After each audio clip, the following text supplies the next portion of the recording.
It is the future of business, technology.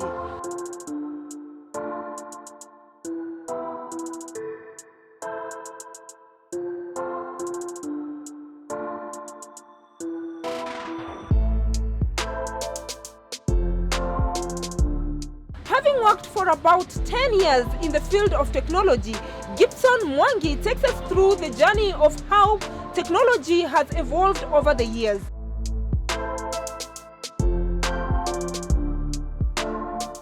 Welcome to today's episode on Youths na Bizna as we cover Gibbz computers.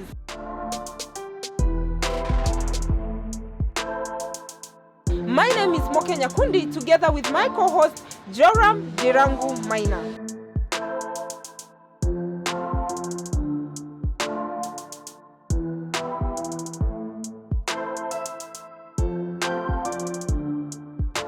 Kwa majina ni Gibson Hadoi.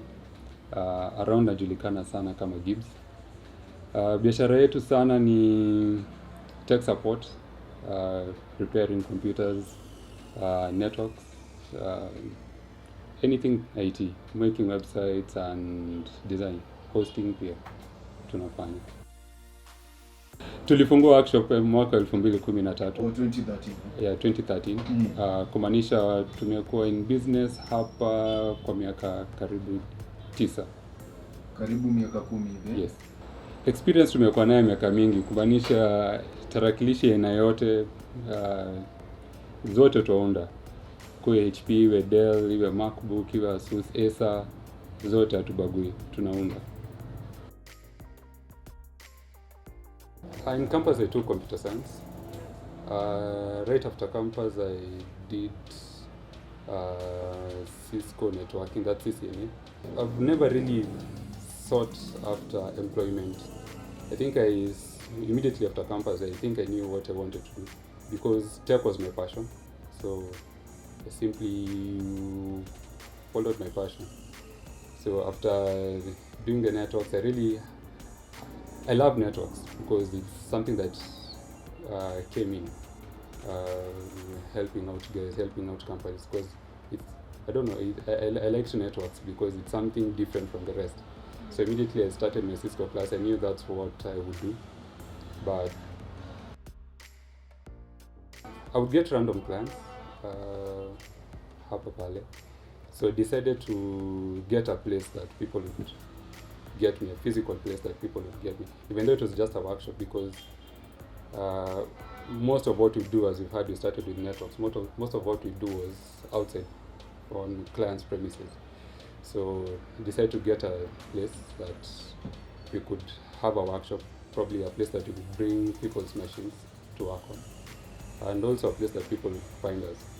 So getting a place, I'd say it was by the grace of God, because I didn't have a lot of capital, so I got some cash from my mom. And by the time we were setting up shop and paying rent, I think we used it all. In fact, I got a friend of mine to speak to the landlord. So he was a tenant, so he spoke to the landlord. He allowed us to just pay the rent, then pay the the deposits gradually as we proceeded with business. And so far God has been great, because that's 10 years later we're still in business. I'd say it has taken because you're a small business, we do a lot of things, but some aspects of the business that we thought would grow fast, like let's say websites, didn't take up as fast. We even decided to do some free sites for some places, some companies around schools, hoping that probably we'd have a portfolio online and also get probably renewals from the same companies. But it didn't work out well. It really didn't work out. So the business has been taking,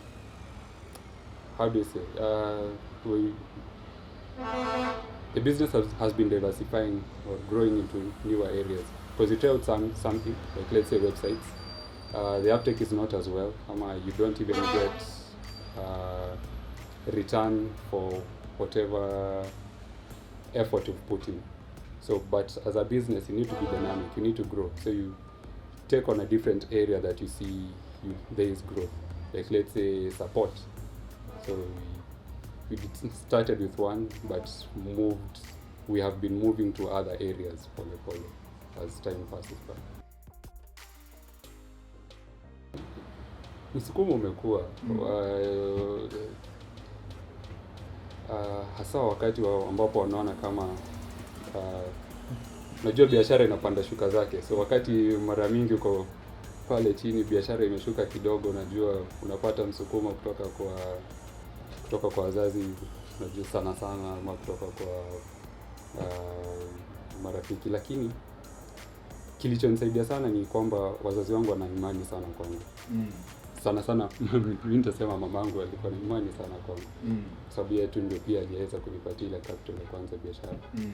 So kutoka hapo, kwa sababu pia unapenda ninachofanya, unajua mtu akiona kwamba unachofanya unakipenda sana, haezi jaribu na bado watengeneza kitu kidogo kutoka pale. Unasaidia watu kwenye community. Sawa, watakuacha uendelee. So baba alitaka sana at least kuwe na mtu ambaye tofauti na wengine, mtu ambaye ameajiriwa, kwa sababu najua huyu alienda shule, amesoma, amekuwa akiendelea, lakini tena pia anaingia jua kali kama sisi. So I'd say my dad hakutaka sana tuingie jua kali, lakini baada ya kuona pia tunafanya kitu, pia nilikuwa shabiki. Sababu tutengeneza vitu, na pia yeye amekuwa kitu tutafutia wateja. Pia akisikia kuna mtu anataka kitu na kuna kitu kama kuna kunje ile tunaweza msaidia, anatupa wateja. Sisi hapa Kenya watu hawatii maanani sana usalama wao ukiwa kwenye mtandao. Inakuwa na usalama, tukisema usalama tunamaanisha hadi vitu vingi sana, hadi your information online, picha zako. Kuna vitu ambavyo watu wanafanya online, na I think nitaambia watu wajichunge sana kwa kila kitu wanafanya, kwa sababu there's a saying tunasema the internet never forgets. Kwa hivyo hata picha, kwa sababu kuna watu wanaweka picha zao online, ama unapiga picha zinapatikana na mtu mwingine zinawekwa online. Inafaa unajichunga sana wewe, kompyuta yako chunga, zile hata simu uchunge na watu gani wanapata access to your devices, iwe ni your computer, your phone, your accounts. Kama ni passwords usiziandike mahali chini ati kwa kitabu ambapo watu wanaweza zipata. Na kama utaziweka kwa kitabu zichunge sana, sababu inakuwa ni hatari sana. Mtu akizipata anapata information yako, na inakuwa anaweza zitumia kwa njia mbaya, anaweza zitumia kukuumiza wewe, ama hata kujitajirisha anaweza ziuza. So you never know. Ningeambia watu wajichunge sana na information. Lakini tena pia sote tuwafaa kuweza kusoma. Kuna information online, nasema YouTube is your friend. Sote tujaribu kusoma, hata kama ni kidogo tu, ndio tuweze kujua the most basic way to keep ourselves safe online.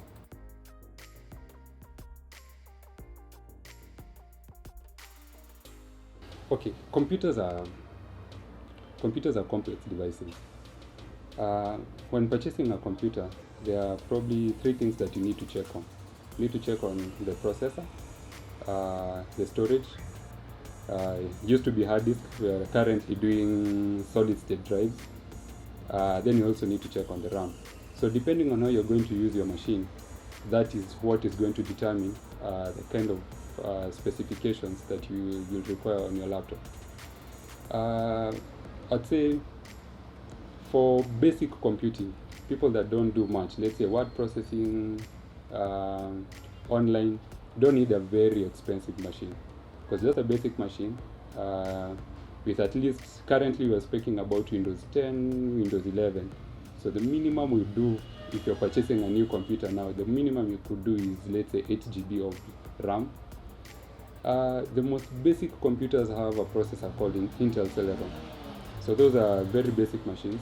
We'll simply do some very basic computing, word processing, a bit of online, but they're not powerful machines. So I really reserve those for,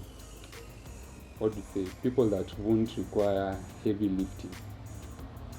So probably the Celeron. If you want a bit more power, Okay, I'm using Intel because Intel is the most common processor. There is also the AMD comparable, and currently we also have ARM architecture.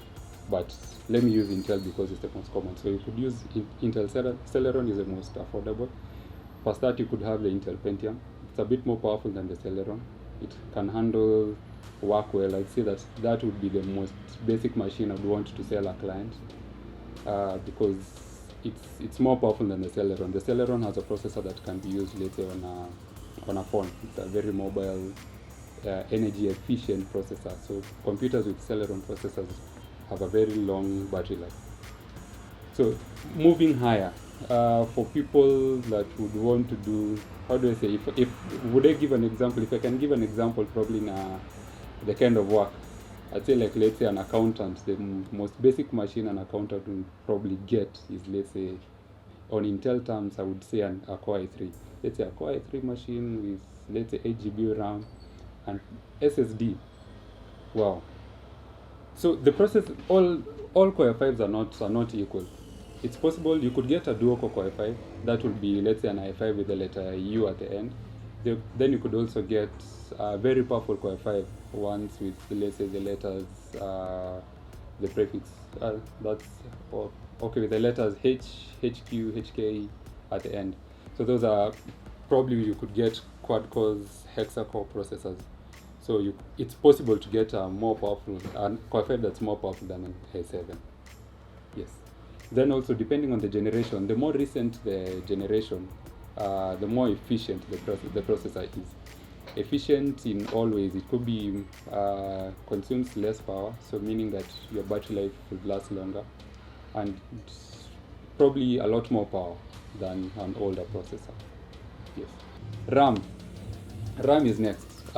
Most people use PCs with Windows. So Windows 10 can run on a 4 GB RAM, but if it's possible to get higher RAM, the better. The more the RAM, the better. RAM is simply, it's a random access memory. It's where your software and the operating system and software stores temporarily while your machine is in use. So if you have more RAM, that means your machine will run faster. You're even able to open, let's say, multiple tabs on your browser. What else? Storage. Storage will also depend on how you're using the machine. If you're doing, let's say, video production, you'll have a lot of footage to store on your machine. Even if you're not storing it permanently on your machine, just when, let's say, carrying out an edit, you'll need to have a lot of storage. So currently we have two types of storage. We have the hard disk drives, which is an older technology. It's being phased out by the solid state drive. So solid state drives are a lot faster, a bit more expensive, but a lot faster. Yeah, that's about storage. So if you're able to get a laptop with an SSD, it will be a faster machine than the hard disk drives. Biggest advantage of the SSDs is the speed, and that they are immune to shock. By shock, I mean if you, let's say, drop your laptop or bang your laptop on something when it's on. So a normal hard disk drive will fail, but the SSDs are resistant to shock. So speaking about, so that's the processor, the memory, and the storage. So depending on the kind of job that you're doing, that's what will guide you on getting a machine.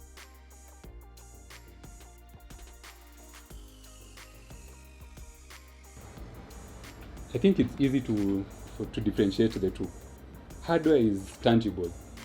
Hardware is what you can touch. So this is hardware. The tangible parts. The tangible part of a computer, of a phone. So phones nowadays are computers, especially smartphones are computers. So the tangible part is the hardware. Software is what lives on the hardware, or what you are able to interact with. Yes, what you're able to interact with on your phone, on your computer. So that's software. So yes. Kama ulivyosikia, kutengeneza tarakilishi inakuwa ni biashara moja ya nyingi ambazo tunafanya. So kwa sasa tumekuwa Okay, masomo yaishi. So tumekuwa tukisoma bado. Tunasoma, tunajaribu kutengeneza seti, tumekuwa tukitengeneza websites na pia tunaingia kwa zingine tunaita mobile applications, sababu kila kitu kinaingia kwenye simu.